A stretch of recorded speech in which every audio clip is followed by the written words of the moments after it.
लोकांची दिशाभूल किती दिवस करणार? कारण आज लोकांना जे दिसायला लागतं ते काय लागतं की विकास दिसायला लागतो.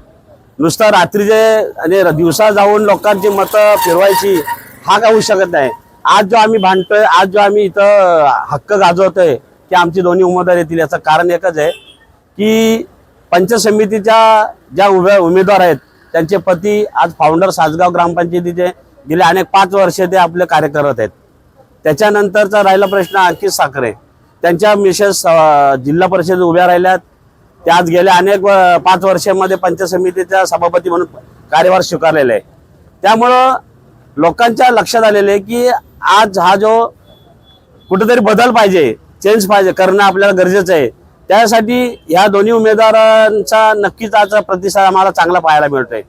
कारण जसं तुम्ही म्हणाले की ते राजकारणामध्ये धूर्त आहेत, म्हणजे अगदी हे करणार आहेत, परंतु त्याचा उपयोग आता इथे का होणार नाही की लोकांना कळून चुकलेलं आहे की विकास हा पहिला लागतो.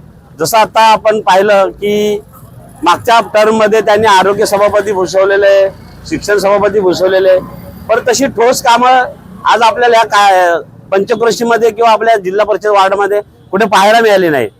फक्त आपला स्वतःचा विकास कसा होईल एवढंच त्यांनी बघितलेलं आहे. आज बेकारीचा प्रश्न या पंचक्रोशीमध्ये इंडस्ट्री एरिया असून देखील भेडसावते. त्याचं कारण सगळे ठेके असोत, छोटा मोठा काम असो, हा फक्त आमच्याकडे आला पाहिजे. तर अशा वेळेला नागरिक सुद्धा वैतागलेले आहेत, कंटाळलेले आहेत. आणि म्हणून आता जो हा परिवर्तन विकास आघाडीचा आमची जी आता उमेदवार उभे राहिलेले आहेत ते नक्कीच भरघोस मताने निवडून येतील ही मी आज खात्री व्यक्त करतो.